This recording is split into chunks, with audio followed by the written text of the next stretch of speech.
വന്നിട്ട് 16 വർഷമായെങ്കിലും ആദ്യമായിട്ടാണ് ഏതെങ്കിലും കാര്യത്തിനായിട്ട് എഴുന്നേൽക്കുന്നത്. എപ്പോഴും സൺഡേ സ്കൂളിൽ ഞാൻ പറയും, സ്റ്റേജിൽ ഇപ്പുറത്തുള്ള കാര്യങ്ങൾ എന്തെങ്കിലും ആണെങ്കിലും ചെയ്യാം, പിന്നെ അപ്പുറത്തോട്ട് പറ്റത്തില്ലെന്ന് പറയാറുണ്ട്.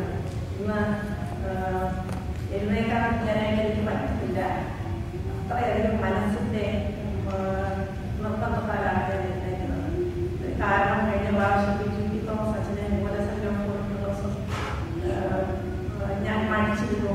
അന്ന് എനിക്ക് കഴിഞ്ഞപ്പോൾ വലിയ കുറ്റപ്പോൾ സങ്കടമായിരുന്നു. സാറിനോട് കേട്ടോട്ടാണ് വേഗം ഓടിച്ചതുണ്ടാവും. സാറിനോട് സാറ് പറഞ്ഞു ഈ ഒരവസരം കിട്ടും എന്നോട് പറഞ്ഞു. അതുകൊണ്ട് അങ്ങനെയുള്ളൊരു അവരുടെ അവസരം അങ്ങനെയാണ് ഞാൻ ഇതിൽ എഴുന്നേൽക്കാനായിട്ട് നിർബന്ധിതയായത്. എൻ്റെ വളരെ പേഴ്സണലായിട്ടുള്ള കാര്യമാണെങ്കിൽ അത് പേഴ്സണലായിട്ട് വെക്കാനായിട്ട് ഞാൻ ആഗ്രഹിക്കുന്നില്ല. കാരണം ദൈവം എനിക്ക് വേണ്ടി ചെയ്ത ദൈവത്തിന് മനുഷ്യനിലേക്ക് പ്രവർത്തിക്കുന്ന പാലമായിട്ട് ദൈവത്തിൻ്റെ അഭിഷിക്തനായിട്ട് പ്രവർത്തിക്കുകയും എൻ്റെ സഹനങ്ങളുടെ കാര്യങ്ങളിൽ ഞാൻ പറയുന്നത് കേൾക്കാൻ ശാന്തതയോടെ പ്രവർത്തിക്കുകയും ഓരോന്നും അച്ഛൻ കേൾക്കുന്നുണ്ട് മനസ്സിലാകാൻ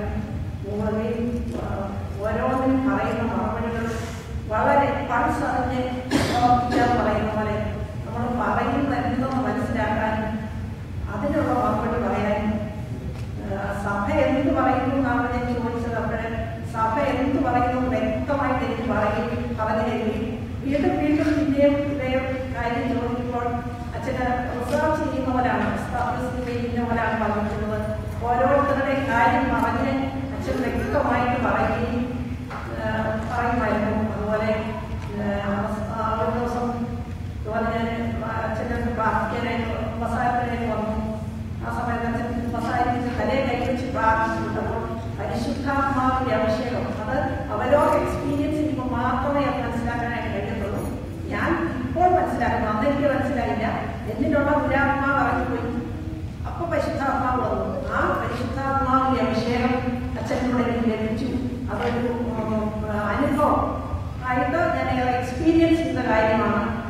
അത് ഞാനിവിടെ പറയുകയാണ്. ദൈവം എന്ന് പറയുന്നത് വെറും ഒരു ഞാൻ ഇതുവരെ 3 വർഷത്തിന് മുമ്പ് വരെയും സ്വർഗത്തിലിരുന്ന ഒരു ദൈവത്തെയാണ് ആരാധിച്ചുകൊണ്ടിരുന്നത്. ആരെന്ന് കേട്ട് പറ്റിയല്ലാതെ കണ്ടോ അനുഭവിച്ചോ എനിക്ക് അറിയത്തില്ലായിരുന്നു.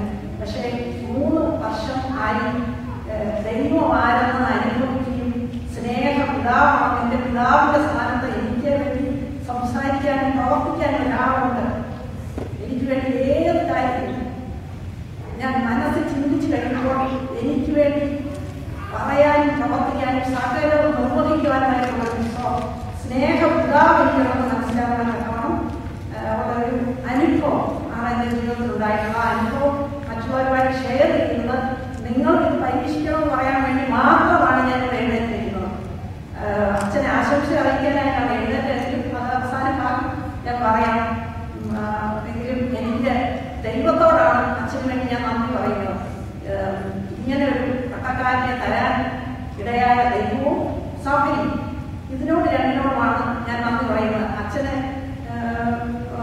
നന്ദി പറയാനായിട്ട് ആയിട്ടോ ഇങ്ങനെ പറയാം. പക്ഷേ അതിനപ്പുറമായിട്ട് അനുഭവിച്ചറിയാൻ കഴിയുന്ന ദൈവം അനുഗ്രഹം നേരിട്ട് തരാം. ദൈവത്തിന്റെ അഭിഷിക്തന്മാരും തരാം. ഈ അഭിഷിക്തനിൽ നിന്ന് എനിക്ക് അനുഗ്രഹം ലഭിച്ചിട്ടുണ്ട്. അതൊക്കെ പോരായിട്ട് കിട്ടിയത് കൊണ്ട് ഞാൻ എൻ്റെ മക്കളെ അച്ഛൻ പോകുന്നതിന് വേണ്ടി പ്രാർത്ഥിക്കാനായിട്ട് പല പല കാര്യങ്ങൾ പറഞ്ഞു കൊണ്ടുചെന്നു. അവരെ പ്രാർത്ഥിച്ചുകൊണ്ട് ഞാൻ പ്രാർത്ഥിക്കാനല്ല പോകുന്നത്. അതുകൊണ്ട് ഞാൻ തലയെ തൂങ്ങിയിട്ടില്ലായിരുന്നു. ഞാൻ അടുത്തൊക്കെ വർത്താനം പറയുന്നത് അച്ഛൻ കൈ വെച്ച് പ്രാർത്ഥിക്കാനായിട്ട് തുടങ്ങി. അന്നേരം വേഗം തലയിലോട്ട് തൂങ്ങിയിട്ടുമായിരുന്നു. അന്നേരവും എനിക്ക് എക്സ്പീരിയൻസ് ഉണ്ടായി. അതുകൊണ്ട് ആ ഒരു കാര്യം തുറന്ന് പറയാനായിട്ടാണ് ഞാൻ എഴുന്നേറ്റിരിക്കുന്നത് വന്നത്. അത്രയധികം ദൈവത്തെ നമുക്ക് അനുഭവിച്ചറിയുന്ന ഒരു ദൈവം നമുക്കുണ്ട്. അത് നേരിട്ടും അഭിഷിക്തരുടെ നമുക്ക് ലഭിക്കാം. അങ്ങനെ എനിക്ക് ലഭിച്ച അനുഗ്രഹത്തെ പറ്റിയാണ് അച്ഛനെ ഓർമ്മ ഞാൻ ദൈവത്തിന് നന്ദി പറയുന്നത്. എപ്പോഴും ഉപ്പിന്റെ ഒരു അനുഭവം, നിങ്ങൾ ലോകത്തിന്റെ ഉപ്പാണെന്ന് പറഞ്ഞ പോലെ ലയിച്ച് ചെയ്യുകയും എന്നാൽ സാന്നിധ്യം അറിയുകയും ചെയ്ത പോലെ ഈ പള്ളിയിലുള്ള എനിക്കറിയാം കുറേ സ്ത്രീ ജനങ്ങളെ തന്നെ മാത്രമേ എനിക്കറിയാം.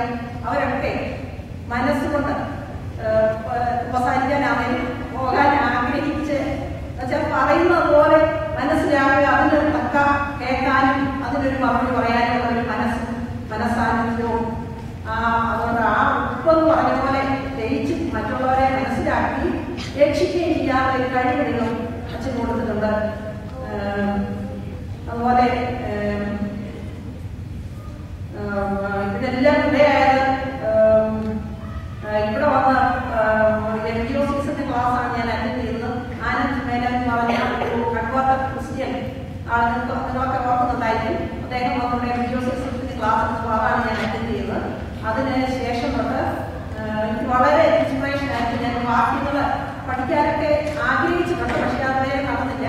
പക്ഷെ എൻ്റെ മോനെ മതമായി കിടന്നത് പ്രമാണിച്ച് തോമസ് അച്ഛൻ വൈദ്യനായിട്ട് നല്ലപോലെ നോക്കിയിട്ട് വരാൻ പറഞ്ഞു. ആ സമയത്ത് ഓരോ ദിവസവും എനിക്കറിയാമായിരുന്നു ദൈവം കൈ പിടിച്ച് നടത്തുന്ന ഒരനുഭവം. ദിവസവും മനസ്സിൽ ഓരോ ചോദ്യം ഉയർന്ന ആ ചോദ്യത്തിനെല്ലാം ദൈവവചനത്തിലൂടെ എനിക്ക് ഉത്തരം തരുമായിരുന്നു. ഓരോ ദിവസവും ദൈവം പഠിപ്പിക്കുന്ന വചനങ്ങൾ വചനം ചേർത്ത് വെച്ച വചനങ്ങളാണ്. നീ അനുസരിച്ച് നടന്നാൽ വചനം നിന്റെ ഏറ്റവും സമീപത്ത് നിന്റെ വായനന്റെ ഹൃദയത്തിൽ തന്നെ ഇരിക്കുന്നു. ഞാൻ ആകാശത്തിൽ ഉറപ്പിച്ച് ഭൂമിക്ക് അടിസ്ഥാനം ക്രിസ്തുവിനോട് നീ എന്റെ ജനമെന്ന് പറയുന്നതിന് ഞാൻ എന്റെ വചനം നിന്റെ വായിലാക്കി എന്റെ കൈയുടെ വിരലിൽ നിന്നെ വസിക്കുന്നു. ഇങ്ങനെ ഓരോന്നും ഈ വചനം എന്നുള്ള ഇതാണ് പഠിപ്പിച്ചുകൊണ്ടിരുന്നത്. അങ്ങനെ പഠിപ്പിക്കുകയും അവസാനം കുരിശ് കുമ്പിടുന്ന ദിവസം എനിക്ക് വേദപുസ്തകം വെച്ചിരിക്കുന്നത് കുമ്പിടാൻ ഇഷ്ടമല്ല. ആ കുരിശിരിക്കുന്നത് കുമ്പിട്ട എങ്ങനെയെങ്കിലും അതെല്ലാം കൊടുക്കും. ആ സമയത്ത് വരെ ദൈവം എനിക്ക് ഉത്തരം തന്നു. അവൻ രക്തം തളിച്ച മുമ്പ് ധരിച്ചിരുന്നു. അവൻ ദൈവ വചനങ്ങളൊക്കെ വെളിപാട് പുസ്തകം 19:13 ഇങ്ങനെ ഓരോ ചോദിക്കുന്ന പലപ്പോഴും വിചാരിച്ചിട്ടുണ്ട്. അപ്പോൾ ആദ്യം നമുക്ക് ഓരോ വചനങ്ങളും ദൈവം ഇങ്ങനെ തന്ന് എന്നെ മുന്നോട്ട് നയിക്കുകയായിരുന്നു.